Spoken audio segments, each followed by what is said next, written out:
یہ بات ہر خاص و عام پر واضح ہو کہ یہ ویڈیوز بین المذاہب ہم آہنگی اور خیر سگالی کے تحت محض مفاہمت اور عقیدہ شناسی کے غرض سے خالص قرآن و حدیث کی روشنی میں چند حقائق پر مبنی تفصیلی ہی صحیح علمی تجسس رکھنے والے افراد کے لیے پیش کیے جا رہے ہیں۔ ہر قسم کے تعصب، تنگ نظری اور شراندازی سے اجتناب کا بھرپور خیال رکھا گیا ہے۔ انشاءاللہ تعالی کسی کو بھی کوئی شکایت نہیں ہوگی، بلکہ امید یہ رکھی جاتی ہے کہ آپ تمام نیک خیالات رکھنے والے ناظرین نیک نیتی کی بنا پر انہیں زیادہ سے زیادہ شیئر کریں گے۔ شکریہ۔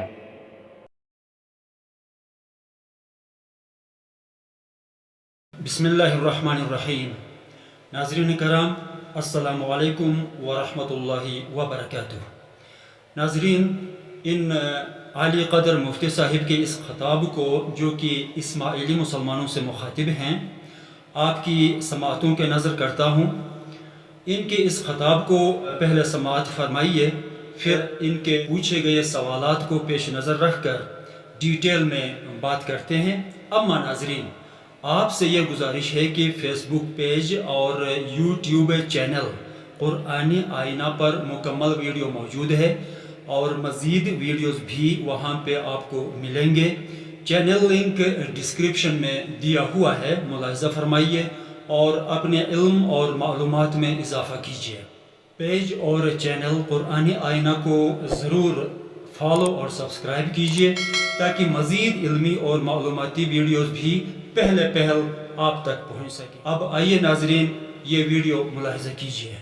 اسماعیلیوں کی بات کر کے جلدی سے آگے چلتا ہوں تو میں اسماعیلیوں سے پوچھتا ہوں کہ تم جو پرنس آغا خان کو اتنا پروٹوکول دے رہے ہو، کس بیس پہ دے رہے ہو؟ ان کے اعمال کیا تم سے اچھے ہیں؟ کیا یہ تم سے زیادہ روزے رکھتے ہیں بھائی؟ کیا ان کے عقیدے میں توحید ہے؟ تو قرآن تو کہتا ہے جس کو میں علم دیتا ہوں وہ لوگوں کو کبھی اپنی ذات کے گرد نہیں بلاتا۔ وَلَٰكِن كُونُوا رَبَّانِيِّينَ، وہ لوگوں سے کہتا ہوں رب والے بن جاؤ، اللہ والے بن جاؤ۔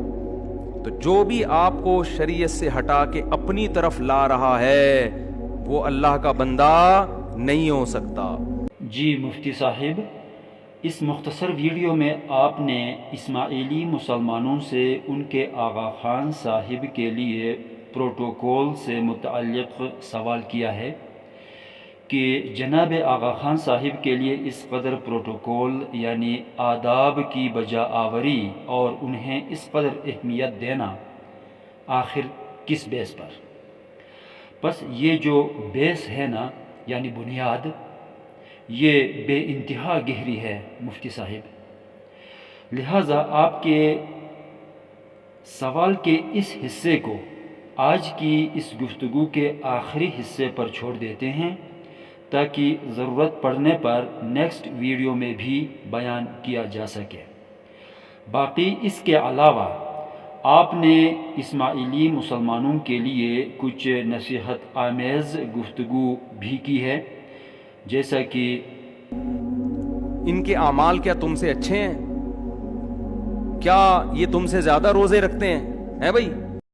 مفتی صاحب، اعمال کے بارے میں بات کرنے سے پہلے جو بات زیادہ ضروری اور زیادہ اہمیت اور صداقت کی حامل ہے وہ یہ ہے کہ آپ اس اسماعیلی جماعت کو نصیحت کرنے اور انہیں ہدایات دینے کے ہرگز مجاز نہیں ہیں، اور نہ ہی آپ اس چیز کی اہلیت رکھتے ہیں۔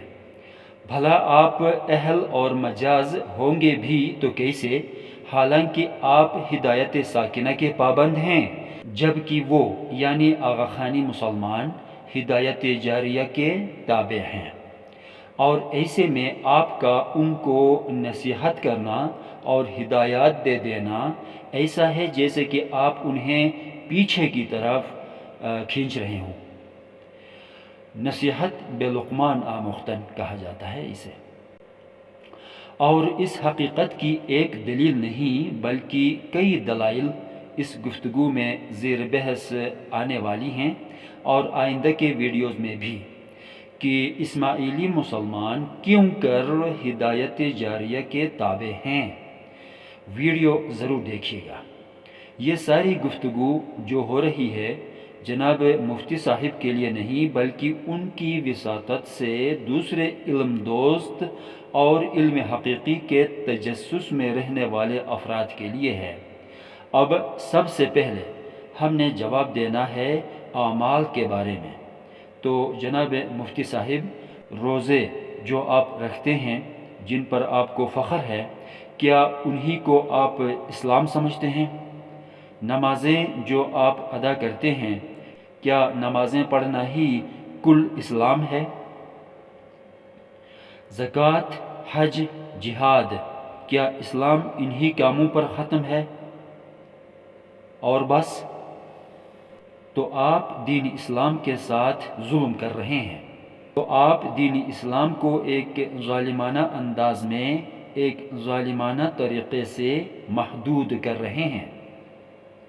حالانکہ اسلام قانون خداوندی کا نام ہے، اس بنا پر یہ محدود نہیں اور محض چند اعمال یعنی کچھ کاموں کے سہارے پر اس دین خداوندی کا قیام اور اس کی بقا نہیں ہو سکتی، بلکہ اس کا قیام و بقا تو خدائی روح پر ہے، نہ کہ تمہارے ان اعمال پر۔ اور دین اسلام کی وہ مقدس خدائی روح جس سے دین کا قیام ہے، زمانہ نبوت میں محمد رسول اللہ خاتم النبیین صلی اللہ علیہ وآلہ وسلم کی ذات اقدس میں موجود تھی۔ آن حضرت کی حیات طیبہ اور آپ صلی اللہ علیہ وسلم کی موجودگی ہی دین اسلام کی روح مقدسہ تھی۔ جب کسی شے کی روح ہوا کرتی ہے تو وہ شے زندہ ہوا کرتی ہے اور گویا بھی۔ سو رسول اللہ کے زمانے میں دین اسلام اسی خدائی روح کے ذریعے جو رسول اللہ خاتم النبیین میں جلوہ فرما تھی، تب دین اسلام ایک زندہ اور جیتی جاگتی حقیقت کا نام تھا۔ اس بات کو بخوبی سمجھنے کے لیے آپ خود کو چند سیکنڈز کے لیے ذرا اپنے آپ کو زمانہ نبوت میں متصور کر لیجئے، جب محمد رسول اللہ جسمانی طور پر بھی زندہ، حاضر اور موجود تھے، جو کہ سرچشمہ ہدایت اور منبع نور اسلام تھے۔ دین اسلام کی روشنی انہی سے ہی طلوع ہوتی تھی اور وہی پیکر اسلام تھے۔ تو مفتی صاحب، اب آپ تھوڑی دیر کے لیے اسی دور میں رہتے ہوئے میرے اس چھوٹے سے سوال کا جواب دے دیجئے کہ ایسے میں یعنی اس دور میں دین اسلام کا مسکن کہاں پہ ہوگا؟ محمد رسول اللہ کی ذات میں یا آپ کے روزوں میں؟ محمد رسول اللہ کی ہستی اور موجودگی میں اسلام کا قیام و بقا ہے یا آپ کی نمازوں میں، اور اسی طرح آپ کے دیگر اچھے اعمال میں؟ کیا جواب ہوگا آپ کا؟ آغا خانی اسماعیلی وہ جماعت ہے جو محمد رسول اللہ خاتم النبیین کی اس روح مقدسہ کو اب بھی دین اسلام کی روح مانتی ہے۔ وہی روح جسے خداوند تعالی نے اپنا نور بنایا اور اسی نور کے ذریعے رسول اکرم صراط مستقیم کی طرف رہنمائی فرماتے، جیسا کہ خداوند تعالی قرآن حکیم کے اندر ارشاد فرماتا ہے، اعوذ باللہ من الشیطان الرجیم، بسم اللہ الرحمن الرحیم، وَكَذَلِكَ أَوْحَيْنَا إِلَيْكَ رُوحًا مِّنْ أَمْرِنَا مَا كُنْتَ تَدْرِي مَا الْكِتَابُ وَلَا الْإِيمَانُ وَلَكِنْ جَعَلْنَاهُ نُورًا نَهْدِي بِهِ مَن نَّشَاءُ مِنْ عِبَادِنَا وَإِنَّكَ لَتَهْدِي إِلَى صِرَاطٍ مُسْتَقِيمٍ۔ صدق اللہ العلی العظیم۔ دیکھیے سورہ نمبر 42 سورۃ الشورى آیت نمبر 52، ترجمہ پیش کرتا ہوں۔ اور اسی طرح اے نبی، ہم نے آپ کی طرف اپنے حکم سے ایک روح وحی کی ہے جس سے پہلے تمہیں نہ کتاب کے بارے میں کچھ معلوم تھا اور نہ یہ جانتے تھے کہ ایمان کیا ہے، لیکن ہم نے اسی روح کو جس میں اطہر میں ہی نور بنا دیا ہے، جس کے ذریعے ہم اپنے بندوں میں سے جسے چاہتے ہیں ہدایت دیتے ہیں، اور بے شک اے نبی آپ ہی لوگوں کو سیدھے رستے کی طرف ہدایت کر رہے ہیں۔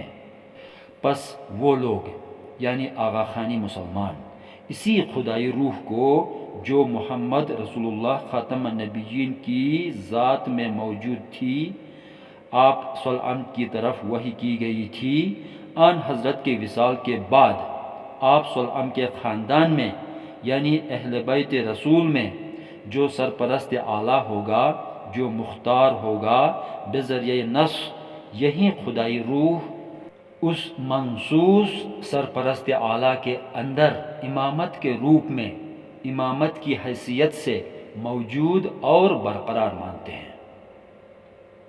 اگر ایسا نہیں ہونا چاہیے آپ کے خیال کے مطابق، تو پھر میں آپ سے یہ پوچھتا ہوں کہ جب رسول اللہ خاتم النبیین کا وصال ہوا تو دین اسلام کی وہ روح جو اللہ کے حکم سے رسول اللہ میں جلوہ فرما تھی، کیا واپس اٹھا لی گئی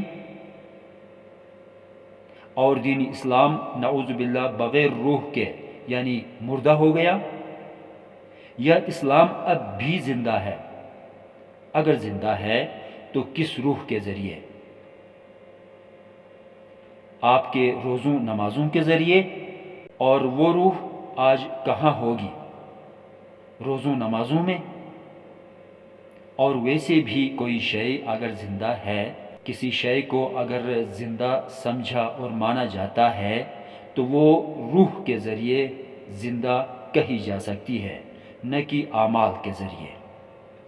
مگر ہاں، یہاں پر ایک بات جو خاص اہمیت رکھتی ہے، اور وہ یہ ہے کہ اگر رسول اللہ میں موجود خدائی روح اسماعیلیوں کے عقیدے کے برعکس اب روئے زمین پر کوئی وجود نہیں رکھتی، تو پھر آپ انہیں قرآن حکیم کی کوئی ایسی آیت دکھا دیجئے جس میں صراحت اور وضاحت کے ساتھ جس طرح روح کو بے طریق وحی اتارے جانے کا تذکرہ ہے، اسی طرح صراحت کے ساتھ روح کو واپس اٹھا لے جانے کا تذکرہ موجود ہو۔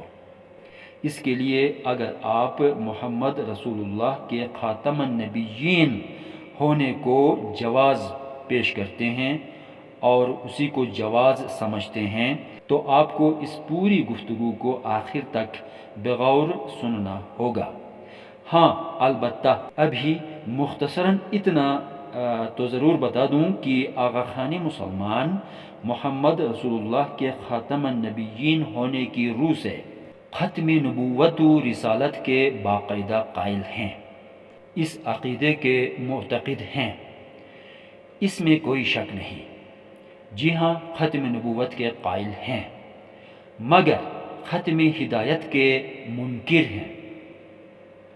پھر سے سنیے، ختم ہدایت کے منکر ہیں، کیونکہ ان کے نزدیک عمومی طور پر ہر انسان اور خصوصی طور پر ہر مسلمان ہدایت الہیہ کا ہر دم محتاج ہے۔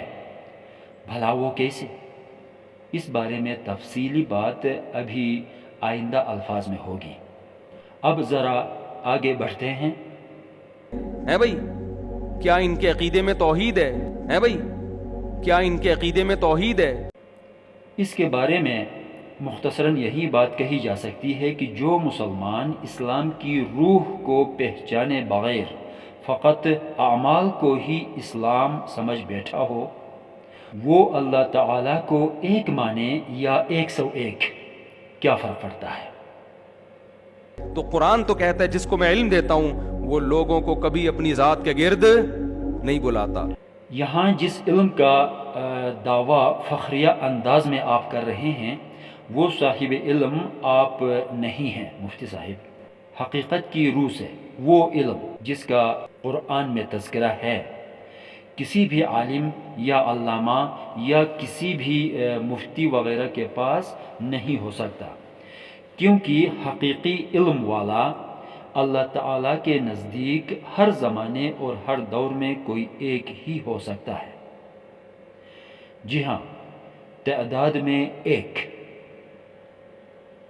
اور اس کے علم کا یہ عالم ہے کہ رسالت محمدیہ کی حقانیت کی گواہی کے لیے ایک طرف تو خود اللہ تبارک و تعالیٰ کی ذات ہے، تو دوسری طرف وہ یکتا ہستی جس کے پاس الکتاب کا علم موجود ہے، جیسا کہ ارشاد خداوندی ہے وَيَقُولُ الَّذِينَ كَفَرُوا لَسْتَ مُرْسَلًا قُلْ كَفَى بِاللَّهِ شَهِيدًا بَيْنِي وَبَيْنَكُمْ وَمَنْ عِنْدَهُ عِلْمُ الْكِتَابِ۔ دیکھیے سورہ نمبر 13 سورۃ الرعد آیت نمبر 43 ترجمہ پیش ہے، اور اے رسول، کافر لوگ کہتے ہیں کہ آپ برحق رسول نہیں ہیں، کہہ دیجئے میری رسالت کی حقانیت پر ایک تو اللہ گواہ کافی ہے، اور وہ ہستی بطور گواہ کافی ہے جس کے پاس الکتاب کا علم ہے۔ پس اللہ کے نزدیک حقیقی صاحب علم ہر زمانے اور ہر دور میں ایک ہی ہے، جو ہر زمانے کا امام اہل بیت ہے۔ تبھی تو اس آیت میں صاحب علم کو حالت واحد یعنی سنگولر فارم میں ظاہر کیا گیا ہے، من عندہ، جس کے پاس، ورنہ علماء اور مفتیان کرام یہ دعویٰ کرتے کہ صیغہ جمع میں ہونے کے باعث صاحبان علم سے مراد ہم ہیں، اور دوسری طرف وہ شخص جس کے پاس الکتاب کا علم موجود ہے، پس یہ علم والا شخص حالت واحد میں ہے، یعنی من عندہ علم الکتاب، جس کے پاس الکتاب کا علم ہے، نہ کہ یہ فرمایا گیا کہ جن کے پاس الکتاب کا علم ہے۔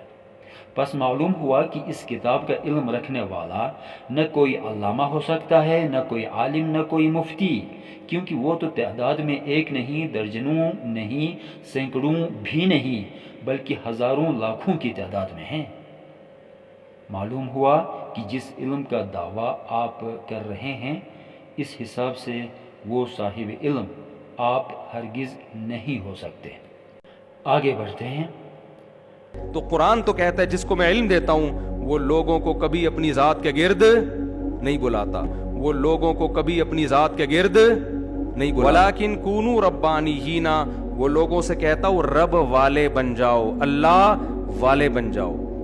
تو جو بھی آپ کو شریعت سے ہٹا کے اپنی طرف لا رہا ہے وہ اللہ کا بندہ نہیں ہو سکتا، اپنی طرف لا رہا ہے وہ اللہ کا بندہ نہیں ہو سکتا۔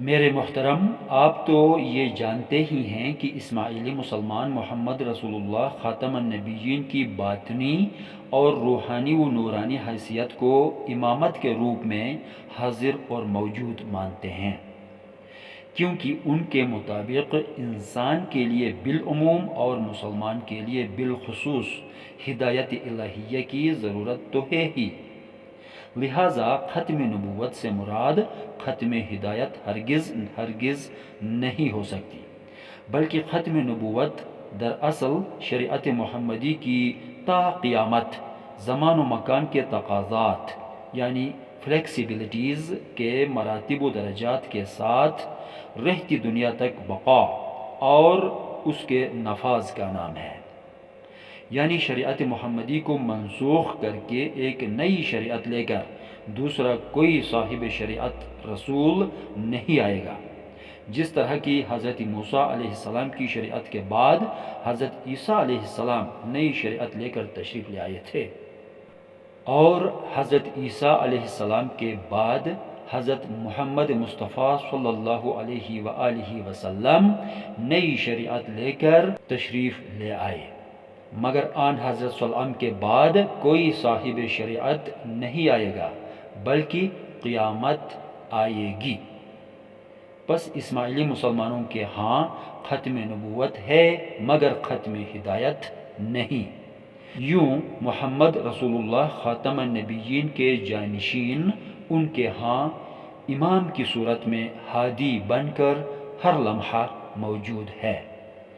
ہاں اگر کوئی شخص یا کوئی کلمہ گو مسلمان رسول خدا کی جانشینی کو مانتا نہیں، اس سے متفق نہ ہو تو یہ الگ سی بات ہے، مگر اسے یہ اعتراض نہیں ہونا چاہیے کہ جانشین کیوں ہے، نہیں ہونا چاہیے وغیرہ وغیرہ، بس یہ بات غلط ہے۔ ہاں اگر کوئی شخص جانشینی اور نیابت و امامت کا جواز جاننا چاہتا ہو قرآن سے حدیث سے تو ویڈیوز دیکھتا رہے۔ اگر اسماعیلی مسلمان رسول اللہ کے بعد امام منصوص کو جانشین مانتے ہیں تو منصوص جانشین اپنے تابعین کو اپنی ذات کے گرد نہیں بلاتا بلکہ تابعین خود رحمت خداوندی سے اس امام منصوص کی نرم دلی، مہربانی، محبت اور امام کی شفقت کے باعث اپنے ہادی برحق سے ہر دم جڑے رہتے ہیں۔ کیا زمانہ رسالت میں مؤمنین آن حضرت کے گرد جمع نہیں رہتے تھے؟ اگر رہتے تھے تو کیا نعوذ باللہ آن حضرت صلی اللہ علیہ وسلم اللہ کی بجائے اپنی ذات کی طرف بلاتے تھے؟ مؤمنین کے اپنے ہادی برحق سے یوں جڑے رہنے کی وجہ جس پر آپ کو تو اعتراض ہے مگر اللہ تعالیٰ تو یوں فرما رہا ہے، دھیان سے سنیے گا۔ فَبِمَا رَحْمَةً مِّنَ اللَّهِ لِنْتَ لَهُمْ وَلَوْ كُنْتَ فَظًّا غَلِيظَ الْقَلْبِ لَانفَضُّوا مِنْ حَوْلِكَ فَاعْفُ عَنْهُمْ وَاسْتَغْفِرْ لَهُمْ۔ سبحان اللہ۔ دیکھیے قرآن کی تیسری سورہ، سورہ آل عمران، آیت نمبر 159، 159۔ ترجمہ سنیے۔ اے پیغمبر، اللہ کی رحمت سے آپ ان کے لیے یعنی مؤمنین کے لیے نہایت رحم دل ہیں۔ اگر آپ سخت مزاج اور سنگ دل ہوتے تو یہ سب جو آپ کے ارد گرد موجود رہتے ہیں ہٹ کر منتشر ہو جاتے، بس آپ انہیں معاف کر دیجئے۔ دیکھیے سنیے، اللہ فرما رہا ہے رسول سے، فَاعْفُ عَنْهُمْ، بس آپ انہیں معاف کر دیں، وَاسْتَغْفِرْ لَهُمْ، اور آپ ان کے لیے یعنی مؤمنین کے لیے مغفرت کی دعا مانگیے۔ کیا بات ہے! تو کیا اللہ کی یہ رحمت آج قائم نہیں ہے؟ کیا آج کے مؤمنین اس رحمت سے محروم ہیں؟ اسماعیلی مسلمان تو اللہ کی اس رحمت کو قائم و دائم اور برقرار مانتے ہیں، ائمہ اہل بیت اطہار علیہم السلام کے وسیلے سے۔ اگر کوئی مانتا نہیں ہے تو الگ سی بات ہے، ورنہ ویڈیوز دیکھتا رہے۔ تو جناب مفتی صاحب، اسماعیلی مسلمان اللہ کے کلام کی بجائے کیا آپ کی باتوں پر آپ کی ہدایات اور نصیحتوں پر یقین رکھیں گے؟ اب آتے ہیں آپ کے سوال کے اس تفصیل طلب حصے پر۔ تو میں اسماعیلیوں سے پوچھتا ہوں کہ تم جو پرنس آغا خان کو اتنا پروٹوکول دے رہے ہو کس بیس پہ دے رہے ہو؟ کس بیس پہ دے رہے ہو؟ کس بیس پہ دے رہے ہو؟ یہاں پہ آپ نے بیس سے متعلق پوچھا ہے، یعنی بنیاد کے بارے میں۔ تو بنیاد کو کسی حد تک سمجھنے کے لیے ان حقائق کو پہلے سننا ہوگا۔ ویڈیو کے اس ابتدائی حصے میں پہلے احتیاج ہدایت سے متعلق حقیقتیں بیان کی جائیں گی، یعنی انسان کس طرح ہدایت کا محتاج ہے، اس کے بارے میں بات کی جائے گی۔ پھر آئندہ ویڈیو میں انتظام ہدایت کے بارے میں گفتگو کی جائے گی، اور احتیاج ہدایت کی نسبت انتظام ہدایت کا ٹاپک جو ہے زیادہ اہمیت کا حامل ہے۔ تو بیان کی جاتی ہے اس سلسلے کی حقیقت نمبر 1۔ یہ حقیقت نظاری اسماعیلی یعنی آغا خانی اسماعیلیوں کے عقیدے کا حصہ ہے۔ ان کا کہنا ہے اگر آپ خود کو مسلمان سمجھتے ہو تو کسی بھی دوسرے شخص کے لیے یا کسی مسلک، فرقہ یا مذہب کے لیے کافر، مشرک، منافق جیسے الفاظ استعمال نہیں کریں گے، اور کسی کلمہ گو مسلمان کے لیے تو ہرگز نہیں، کیونکہ ان کا ماننا یہ ہے کہ ایمان اور نفاق کا تعلق تو دل سے ہے یعنی باطن سے، اور باطن یعنی غائب کو جاننے والا تو فقط اللہ تبارک و تعالیٰ کی ذات ہی ہے۔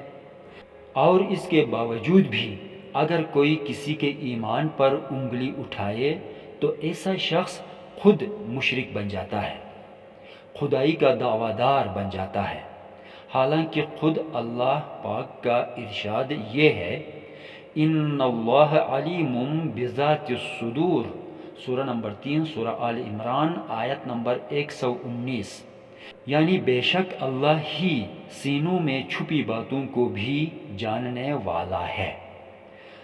نیز اپنے سے دوسروں کو برا سمجھنے والے اور خود کو جنت کا حقدار اور دوسروں کو جہنمی سمجھنے والوں کو قرآن مجید کچھ یوں خبردار کرتا ہے وَقَالُوا مَا لَنَا لَا نَرَى رِجَالًا كُنَّا نَعُدُّهُمْ مِنَ الْأَشْرَارِ، سورہ نمبر 38 سورہ صاد آیت نمبر 62۔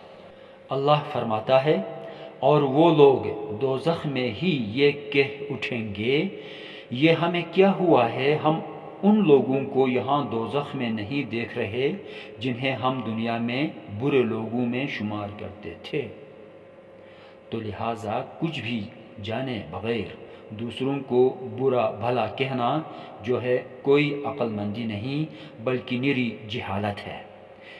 اسی ٹاپک سے متعلق مزید قرآن عزیز کی سورہ نمبر 49 سورۃ الحجرات کی آیت نمبر 11 بھی ملاحظہ ہو۔ اب پیش ہے اسی سلسلے کی حقیقت نمبر 2۔ محترم خواتین و حضرات، اسماعیلی عقیدہ یہی ہے کہ اسلام اللہ رب العالمین کا دین ہے، جس کا اطلاق و اجرا بظاہر حضرت آدم علیہ السلام سے ہوتا ہے، اور اسی دین کے آخری رسول اور نبی خاتم النبیین کے مبارک لقب کے ساتھ حضرت محمد مصطفیٰ صلی اللہ علیہ وآلہ وسلم تشریف لائے۔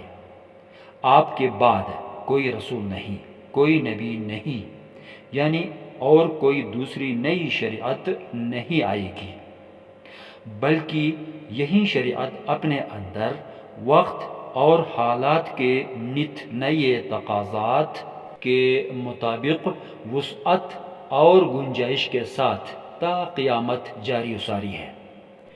یہی ان اسماعیلیوں کا عقیدہ ہے۔ مگر ختم نبوت و رسالت کے عقیدے کے ساتھ ساتھ دوسری طرف اس حقیقت سے بھی تو انکار نہیں کیا جا سکتا کہ ختم نبوت کے ساتھ ہی ختم انسانیت تو نہیں، یعنی نسل انسانی کا بھی خاتمہ تو نہیں ہوا ہے، بلکہ انسانی تناسل کا تسلسل تو قیامت تک جاری و ساری ہے۔ اگر انسانوں کا اسی طرح ہی پیدا ہوتے جانا قیامت تک جاری رہنا ہے تو کیا یہ انسان جو بعد میں پیدا ہوئے اور پیدا ہو رہے ہیں اور پیدا ہوں گے، کیا ختم نبوت کے بعد ہدایت الہیہ کے محتاج نہیں؟ کیا اب انہیں دینی رشد و ہدایت کی ضرورت نہیں رہی ہے؟ ایسا تو نہیں کہا جا سکتا کہ انسان اب ہدایت کا محتاج نہیں، بلکہ وہ ہمیشہ سے اللہ تبارک و تعالیٰ کی ہدایت کا محتاج رہا ہے، جس کی ایک واضح دلیل جس سے ہم سب بخوبی واقف ہیں یہ ہے کہ محمد رسول اللہ خاتم النبیین کے بعد بھی ہم اللہ سے یہی التجا کرتے آئے ہیں کہ ہمیں سیدھے رستے کی ہدایت عطا فرما۔ اہدنا الصراط المستقیم، سورۃ الفاتحہ آیت نمبر 5۔ سو اسماعیلی عقیدے میں ختم نبوت تو ہے، مگر اس کا مطلب ختم ہدایت نہیں، کیونکہ انسان ہر دم ہدایت الہیہ کا محتاج ہے، اور اس کا یہ احتیاج یعنی محتاجی خاتم النبیین کے ختم نبوت کے بعد سے نہیں، بلکہ انسانیت کے آغاز ہی سے ہے، جیسے کہ قرآن حکیم کی دوسری سورۃ البقرہ کی آیت نمبر 38 میں ارشاد خداوندی ہے، قُلْنَا اهْبِطُوا مِنْهَا جَمِيعًا فَإِمَّا يَأْتِيَنَّكُم مِّنِّي هُدًى فَمَن تَبِعَ هُدَايَ فَلَا خَوْفٌ عَلَيْهِمْ وَلَا هُمْ يَحْزَنُونَ۔ یعنی اللہ تعالیٰ فرماتا ہے، ہم نے آدم سے کہا تم سب کے سب یہاں سے پستی کی طرف اتر جاؤ، تو جب بھی میری طرف سے کوئی بھی ہدایت جو قطعی اور لازمی طور پر تمہیں پہنچے گی، تو جو میری ہدایت پر چلا ان کو نہ کوئی خوف ہوگا اور نہ انہیں کوئی غم۔ اگر اس آیت پر خوب غور کریں تو معلوم ہوتا ہے کہ یہاں پر اللہ تبارک و تعالی ایک آدم کے ذریعے قیامت تک کے تمام بنی آدم سے مخاطب ہے، کیونکہ یہ بیان صیغہ جمع میں ہے اور قیامت تک کے لیے اپنی ہدایت کی ضرورت و اہمیت اور افادیت کو ظاہر فرما رہا ہے۔ حقیقت نمبر 3۔ ناظرین، یہ آیت اپنے اصل یعنی عربی متن میں یوں موجود ہے۔ اس میں پہلی خاص بات تو یہ ہے کہ یہ صیغہ جمع میں ہے، یعنی اللہ جن لوگوں کو کسی بلند مقام سے پستی پر اترنے کو فرما رہا ہے وہ کوئی ایک فرد نہیں ہے، دو نہیں ہیں، یعنی حضرت آدم اور ان کی جوڑی کی ہی بات نہیں ہو رہی، بلکہ زیادہ تعداد میں ہیں، اور خاص کر یہ کہ فرمایا جانا جمیعا، سب کے سب، سارے کے سارے، اور پھر دوسری خاص بات یہ کہ ارشاد خداوندی کے یہ الفاظ یأتینکم منی ہدا، یعنی آپ لوگوں کی طرف ضرور اور لازماً آتی رہے گی میرے حضور سے ہدایت۔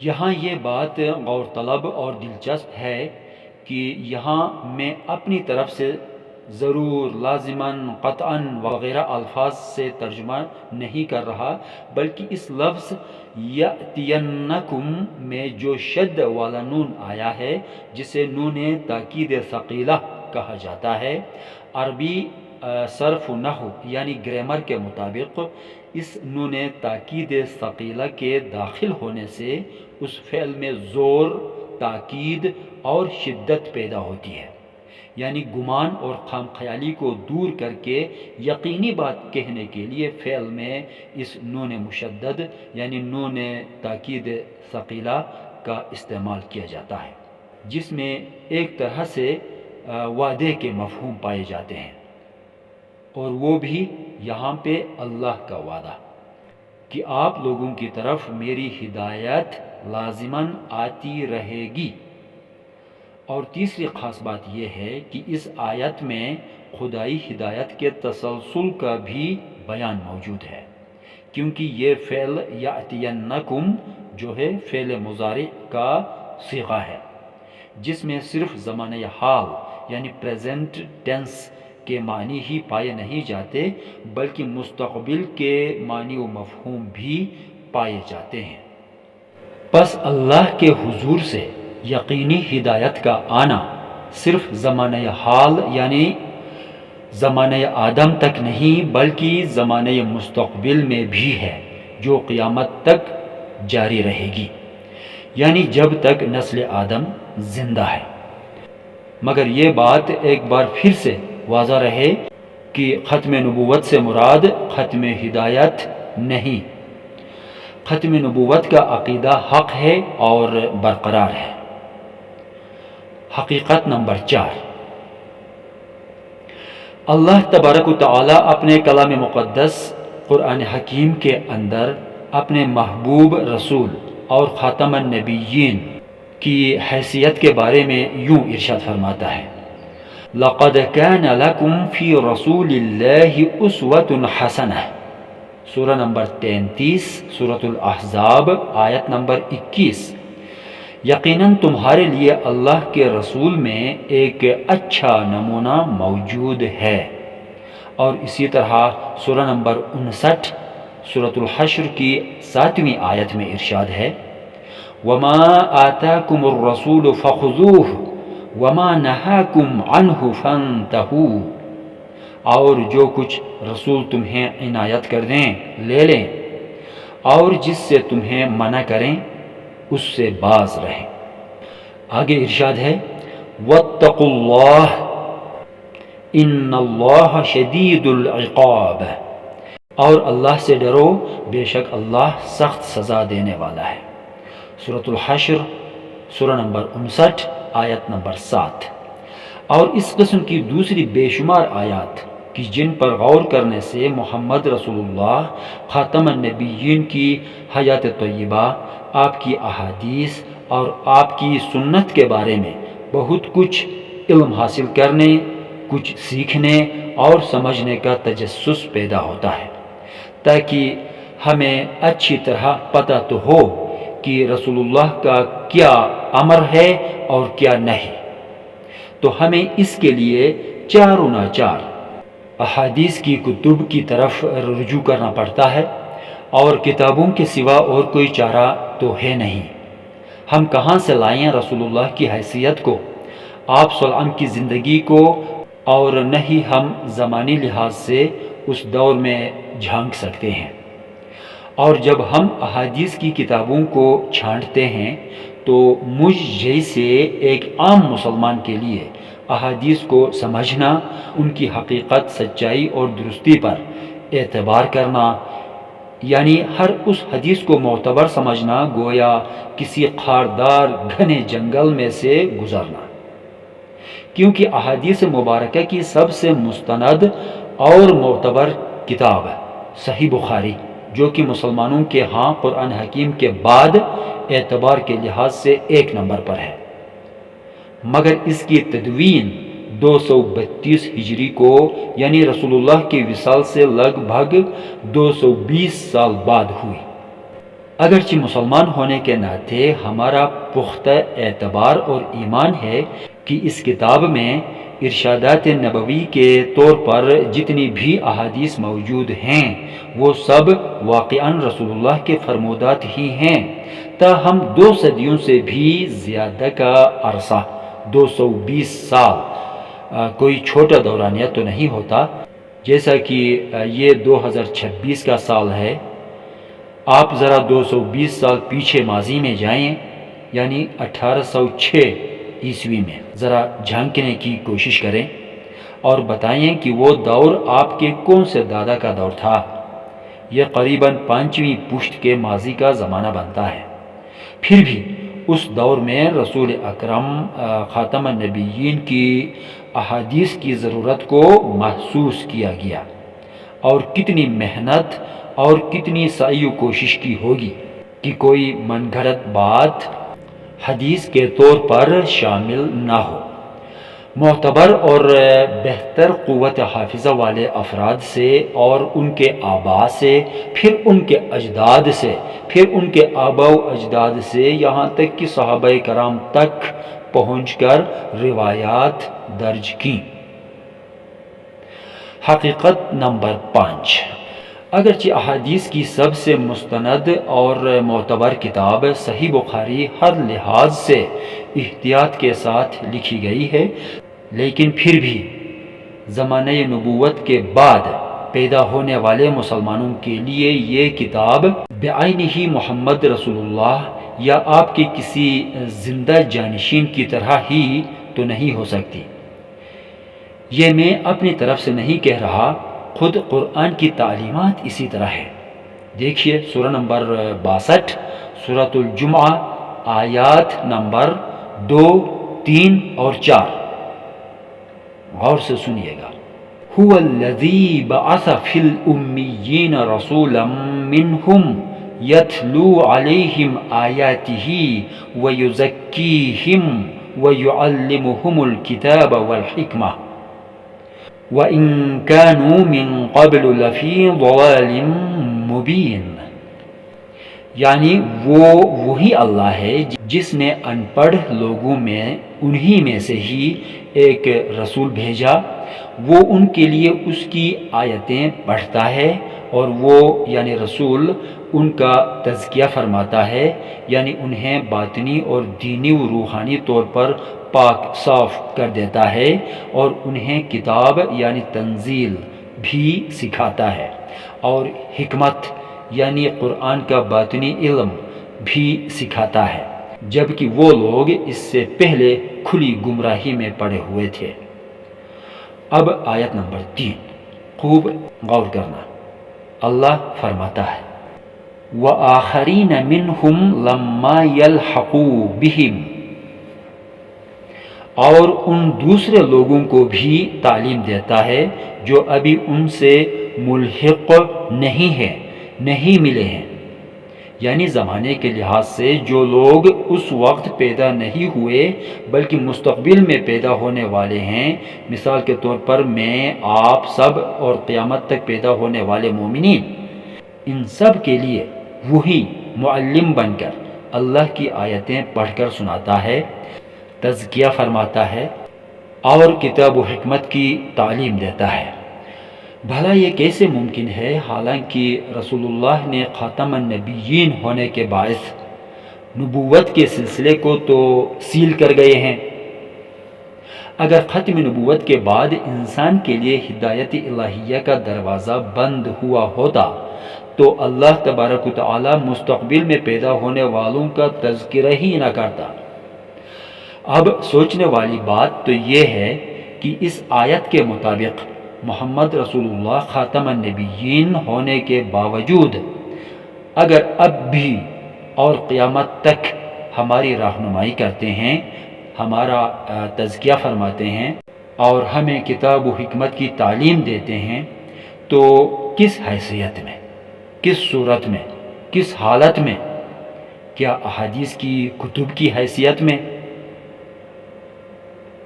کتب کی صورت میں جن کی معتبر ہونے کے لحاظ سے کئی کیٹیگریز یعنی درجات بنانے پڑے، یا پھر غیبی حیثیت میں؟ تو یہ درست نہیں ہوگا، کیونکہ جن لوگوں کو علم و ہدایت کی ضرورت ہے، یعنی جن لوگوں کے لیے ہادی اور معلم کو مقرر کیا گیا ہے، وہ لوگ غیبی حالت میں تو نہیں ہیں، وہ تو ظاہری اور جسمانی حالت میں ہیں۔ بھلا اس حالت میں ہادی کے علم و ہدایت سے کس طرح مستفید اور مستفیض ہو سکتے ہیں؟ اور ویسے بھی یہ اصول عدالت الہیہ میں میزان عدل کے مطابق بھی نہیں ہے، کیونکہ یہ کیسے ہو سکتا ہے کہ ٹوٹل 23 سالہ انتہائی مختصر دورانیے کے لیے تو ایک زندہ حاضر و موجود اور ظاہری انسانی صورت میں اور بشری حالت میں ایک ہادی اور معلم کا اہتمام ہو، مگر کئی صدیوں پر مشتمل ایک طویل دورانیے کو ایسے ہی ہادی اور معلم کی جگہ شکوک و شبہات پر مشتمل یعنی معتبر ہونے کے لحاظ سے کئی کیٹیگریز پر مبنی احادیث کی کتب پر ہی گزارا چلانا پڑے؟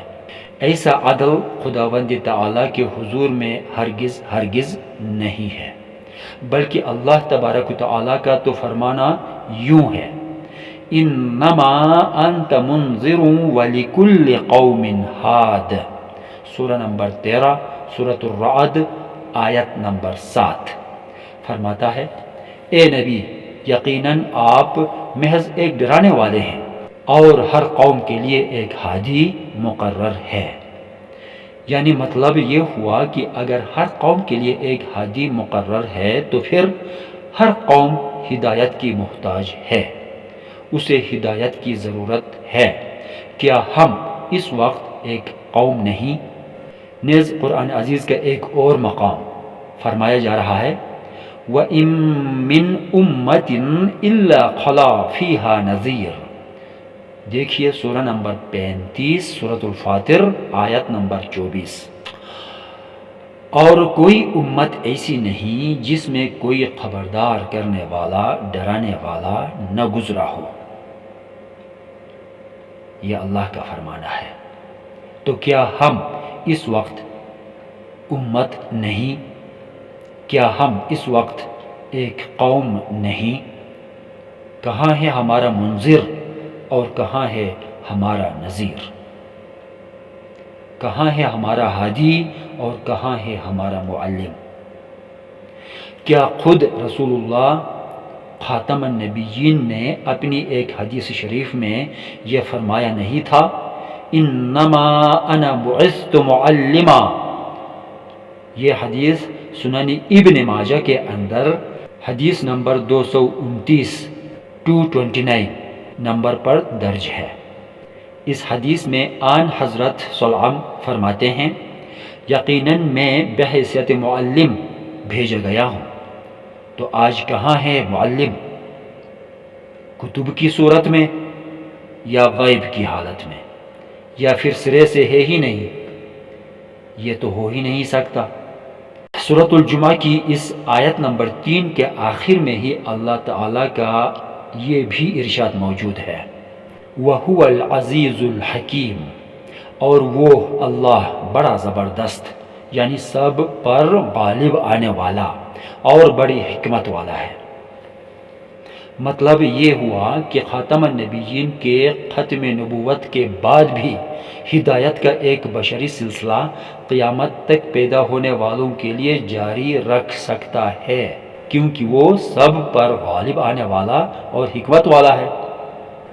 اگرچہ لوگ اسے مانیں یا نہ مانیں، اور ہدایت کے اس چراغ کو اپنے منہوں کی پھونکوں سے یعنی ناکام کوششوں سے بجھانے کی لاکھ کوشش کریں گے، لیکن اللہ تبارک و تعالی اس چراغ کو تب تک روشن رکھے گا جب تک دنیا میں اس کی ضرورت ہے، اگرچہ یہ بات منکروں کو بری ہی کیوں نہ لگے۔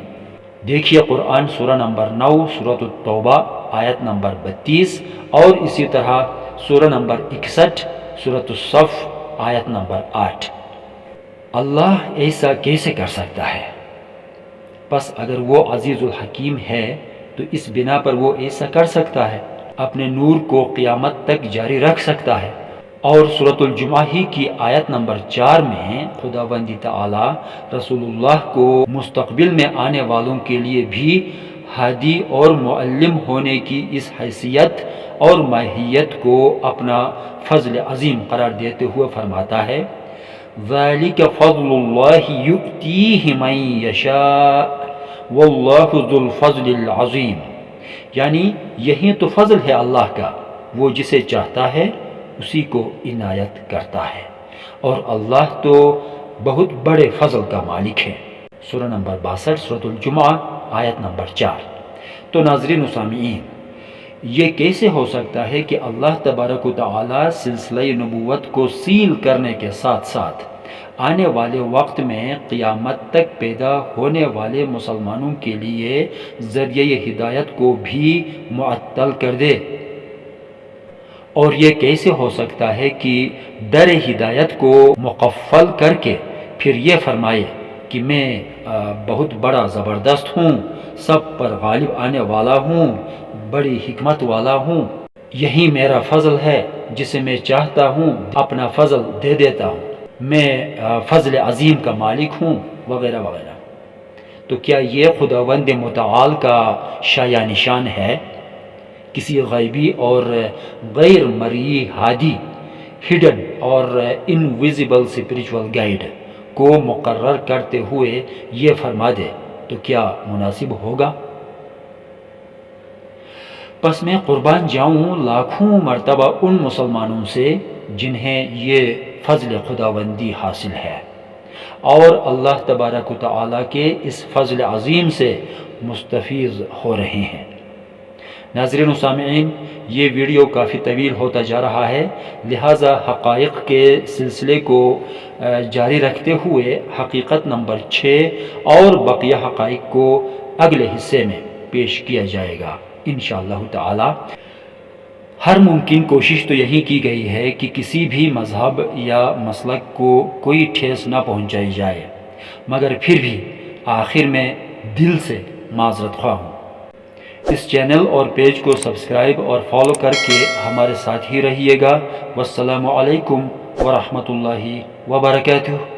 اللہ حافظ ناصر۔